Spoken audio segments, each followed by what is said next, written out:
அனைவருக்கும் வணக்கம். இன்றைய ஜோதிட பகுதியில் நம்ம பார்க்க இருக்கிறது வாகன விபத்து.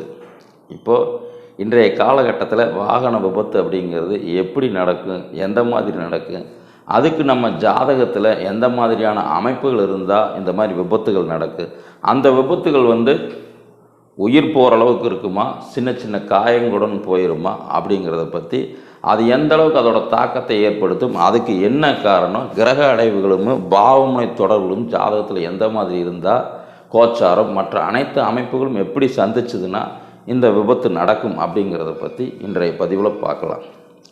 இப்போது இந்த உதாரண ஜாதகத்தை எடுத்துக்கங்க. இந்த வாடிக்கையாளர் பார்த்திங்கன்னா நம்மகிட்ட தொடர்ந்து ஜாதகம் பார்த்துட்டு வந்துட்டுருக்கிறவர். இப்போ ஜாதகம் பார்க்குறதுல கிட்டத்தட்ட பார்த்திங்கன்னா 2-3 வழிமுறைகள் இருக்குது. ஒன்று, சில பேர் எப்பாவது ஒரு தடவை அவங்களுக்கு நடக்கக்கூடிய திசையின் பலன்களை மட்டும் தெரிஞ்சுக்குவாங்க. இந்த திசை என்ன செய்யும் சார்னு ஒரு திசை முடிஞ்சோன்னு சில பேர் பார்ப்பாங்க. இன்னும் சில பேர் பார்த்திங்கன்னா ஒவ்வொரு புத்தி மாறும் காலகட்டங்களில் எங்களுக்கு இப்போ நடக்கக்கூடிய பலன்கள் எந்த மாதிரியான மாற்றங்களை கொடுத்துருக்குது அப்படிங்கிறத பற்றி சில பேர் புத்தி மாறுனா பார்ப்பாங்க. இன்னும் சில பேர் மட்டுமே ஜோதிடத்தில் கொஞ்சம் தெரிஞ்சுக்கிட்டு ஜோதிடர்கள் அறிவுரை சொன்னதை கேட்டுக்கிட்டு அந்த அந்தரம் மாறும் காலகட்டங்களில், அந்தரம் அப்படிங்கிறது ஒரு பெரிய திசையாக இருந்ததுன்னா ஒரு 9 மாதம் 10 மாதம் நடக்கக்கூடியதாக இருக்குது. மீதி பார்த்திங்கன்னா ஒரு 6 மாத காலத்துக்கு ஒரு தடவை அவங்களோட பலன்களையும் அந்தரம் சூட்சமத்தோட நிலைகளையும் கேட்டு தெரிஞ்சுக்கிட்டு போவாங்க. அப்படி இருக்கப்போ இந்த வாடிக்கையாளர் நம்மளுடைய தொடர்ந்து நம்மளுடைய ரெகுலர் வாடிக்கையாளராக இருக்கிறனால அவரோட திசை புத்திகள் எல்லாமே அவருக்கு உண்டான பலன்களை சொல்லியிருந்தோம். அவருக்கு ஒரு அந்தரத்தோட சேஞ்சஸ் மட்டும் தெரிஞ்சுக்கிறதுக்காக வந்தார். இப்போ நடந்துட்டுக்கூடிய அந்தரம் எங்களுக்கு எந்த மாதிரியான மாற்றங்களை கொடுக்கும் அப்படிங்கிறதுக்காக வந்திருந்தார். அவருக்கு ஏற்கனவே நம்ம அவரோட ஜாதக அமைப்புகளை பற்றி பார்க்கலாம். அவர் மீனராசி புரட்டாதி நட்சத்திரம், அதே மாதிரி லக்னம் மகர லக்னம். அவருடைய கிரக அடைவுகள்லாம் பார்த்திங்கன்னா லக்னத்திலேயே சனி இருக்கார், சூரியன் புதன் 2, சுக்கிரன் சந்திரன் பார்த்திங்கன்னா 3ஆம் பாவத்திலும், 5ஆம் பாவத்தில் கேதுவும், 6ல் பார்த்திங்கன்னா செவ்வாயும் இருக்குது. லக்னத்துக்கு 10ஆம் பாவத்தில் ராகு இருப்பார், 11ஆம் பாவத்தில் அதே மாதிரி 9ஆம் இடத்தில் குரு இருப்பார். இது அவருடைய கிரக அடைவுகள், பொதுவான கிரக அடைவுகள்.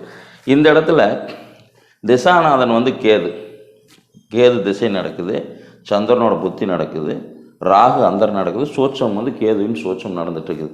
இப்போ என்றைக்குமே ஒரு விபத்து நடக்கிறதுக்கு ஒரு ஜாதகத்துக்கும் அவங்களுக்கு நடந்துட்டுக்கூடிய விஷயங்களுக்கு சம்மந்தம் இருக்கா அப்படின்னா திசையும் சம்மந்தப்படும், புத்தியும் சம்மந்தப்படும், அந்தரம் சுற்றம் எல்லாமே சம்மந்தப்படும்.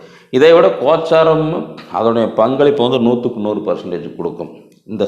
இதெல்லாம் சம்பவத்துக்கு சாதகமாக இருக்கும் காலகட்டங்களில் கோச்சாரம் பார்த்திங்கன்னா அதோட முழு பங்கை கொடுக்கும்.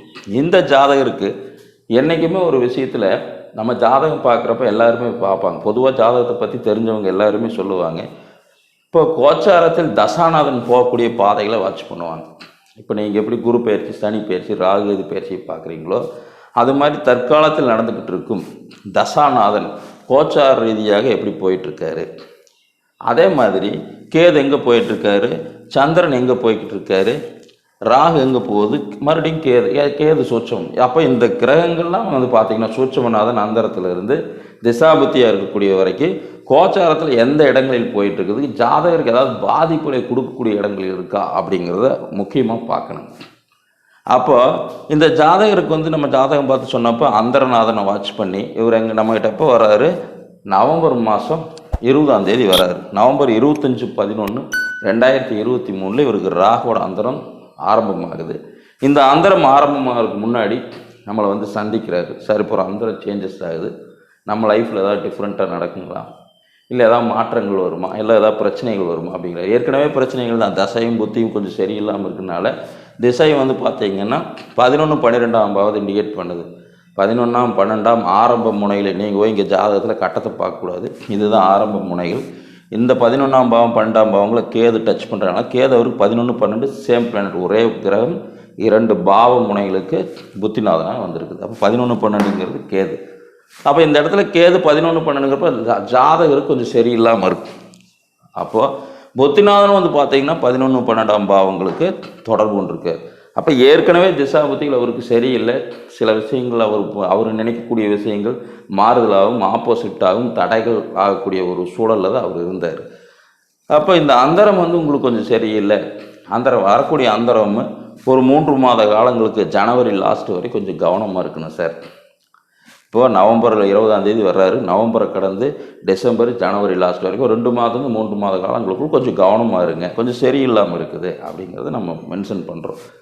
அப்போ அவர் என்ன பண்ணுறாரு, சரிங்க சார் கொஞ்சம் கவனமாக எந்தெந்த விஷயங்கள் அப்படின்னு சொல்லி கேட்குறப்ப, வண்டி வாகனங்களும் அதே மாதிரி வெளிப்பக்கங்களில் வந்து எங்கேயுமே போகிறது முக்கியமான விஷயங்களாக இருந்தால் மட்டும் போங்க, மற்றபடி எந்த இதுவுமே செய்ய வேண்டாம். கால நேரம் சுத்தமாக சரியில்லாமல் இருக்குது, ட்ராவலிங் அப்படிங்கிறது சுத்தமாக வேண்டாம், அவாய்ட் பண்ணுங்கள், வீட்லேயே இருங்க, முக்கியமான விஷயங்களில் மட்டும் ஈடுபடுங்க. இது ஒன்றும் பெரிய அளவுக்கு பாதிப்புகளை கொடுக்காது, இருந்தாலும் முடிஞ்ச வரைக்கும் உங்களுக்கு ஒரு அவேர்னஸாக சொல்கிறேன் அப்படிங்கிறக்காக அவங்களுக்கு இந்த விஷயங்களை பூராமே நம்ம சொல்கிறோம்.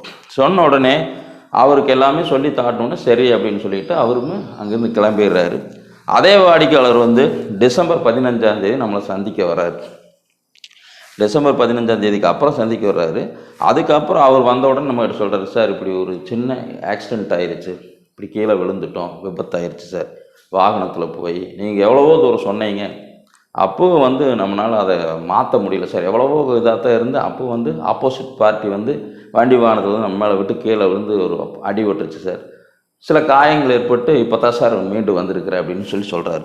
அப்போ அந்த இடத்துல அவர் வந்து எப்போ விழுந்தார் அப்படின்னு சொல்லி பார்க்குறப்ப 15/12/2000 டிசம்பர் மாதம் 15ஆம் தேதி அவர் விழுந்திருக்காரு.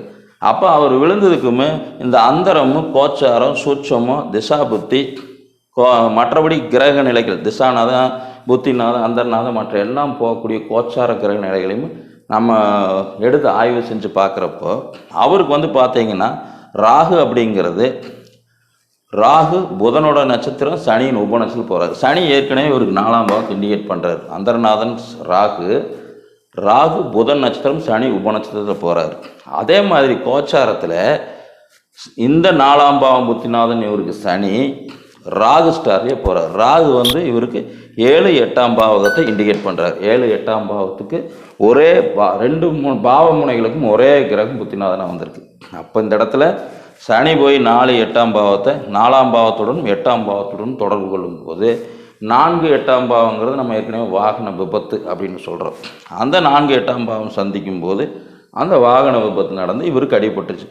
அப்போ இந்த இடத்துல கோச்சாரம் அப்படின்னு சொல்லி பார்க்குறப்ப இந்த சனி 4ஆம் பாவம் புத்திநாதன் வந்து பார்த்தீங்கன்னா திசை புத்தி அந்தரம் சூட்சமங்களை தாண்டி இவருடைய 4ஆம் பாவ புத்திநாதனான சனி கோச்சாரத்தில் ராகுவின் நட்சத்திரங்களில் செல்லும் காலகட்டங்களில் இந்த விபத்து நடந்திருக்குது. இப்போ ஏன் நடந்திருக்குது அப்படின்னா சனி இவருக்கு 4ஆம் பாவம் புத்திநாதன், இவருக்கு 8ஆம் பாவம் அப்படிங்கிறது ஜாதகரை கெடுக்கும் விபத்துகளை கொடுக்கும்னு சொல்கிறோம், ஜாதகர் கஷ்டப்படுதுன்னு அப்படின்னு சொல்கிறோம். அப்போ 4ஆம் பாவ புத்திநாதன் போய் கோச்சாரங்களில் 8ஆம் பாவத்துடன் தொடர்பு கொள்ளும் போது இந்த வாகன விபத்து நடந்திருக்கு. ஏற்கனவே திசா புத்தியில் வந்து பார்த்திங்கன்னா 11, 12ஆம் பாவம் ஜாதகருக்கு சாதகம் இல்லாமல் இருக்குது.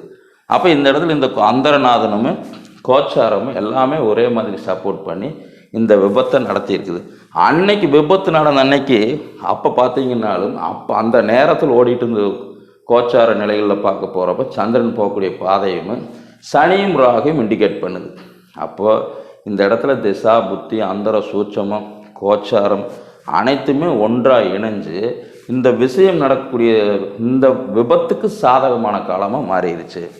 அப்போ ஒரு விஷயம் நடக்கிறதுக்கு திசா புத்தியை விட அந்த கோச்சாரம் ஒன்று சப்போர்ட் பண்ணாலே அந்த விஷயம் நடக்கும் அப்படிங்கிறது இதுலேருந்து நம்ம பார்த்துக்கிறோம். அப்போ திசா புத்திகளும் இண்டிகேட் பண்ணுது நேர காலங்கள் சரியில்லை அப்படின்னு. இந்த வாகன விபத்து அப்படிங்கிறது இண்டிகேட் பண்ணுறது கோச்சாரம் தான் பண்ணுது. இந்த அந்தரத்தில் ஒரு கோச்சாரம் செயல்படுது. இந்த இடத்துல ராகு போய் புதன் சனியும் கோச்சாரத்தில் சனி போய் ராகு இந்த இடத்துல நட்சத்திரம் உபநட்சத்திரங்கள் பரிவர்த்தனை ஆகிக்குது. இந்த இடத்துல நட்சத்திர உபநட்சத்திரங்கள் வந்து பார்த்தீங்கன்னா அந்தரநாதனும் கோச்சாரநாதனும் பரிவர்த்தனை ஆகிக்கிறாங்க. அதனால் இந்த சம்பவம் நடந்திருக்குது. இப்போ வாகன விபத்துனோன்னு நம்ம பொதுவாக 4, 8 அந்த 4, 8ஆம் பாவத்துக்கு இந்த கிரகங்கள் இருந்தால் தான் இந்த விபத்து நடக்கும்னு சொல்லி பொதுவாக சொல்லிடுவாங்க. அப்படியெல்லாம் கிடையாது. வாகன விபத்து அப்படிங்கிறது பாவமுனை தொடர்புகளில் எந்த கிரகம் தொடர்பு கொள்ளுதோ நடக்கும். 4ஆம் பாவம் புத்திநாதம் போய் 8ஓட தொடர்பு கொண்டாலோ 4ஆம் பாவ அதிபதியோ 4ஆம் பாவத்தில் ஏதாவது கிரகங்கள் இருந்தாலோ 8ஆம் பாவத்தில் தொடர்பு கொண்டால் வாகன விபத்து நடக்கும்னு சொல்லுவாங்க. அதேமாதிரி வாகன விபத்துக்கு முக்கியமான மூல காரணம் வந்து செவ்வாயை சொல்லுவாங்க, சனியை சொல்லுவாங்க, சுக்கிரனை சொல்லுவாங்க. ஆனால் பாவமுனை தொடர்புகளில் உங்களுக்கு 4ஆம் பாவத்தில் எந்த கிரகம் வந்தாலும் அதுக்கு தகுந்த மாதிரி விபத்துகள் நடக்கும். இப்போ 4ஆம் பாவத்தில் செவ்வாய் மட்டும் வந்தால் செவ்வாய் சனி மட்டும் விபத்துக்கு காரகன் கிடையாது. புதனாக இருந்தாலும் விபத்து நடக்கு, குருவாக இருந்தாலும் விபத்து நடக்கு.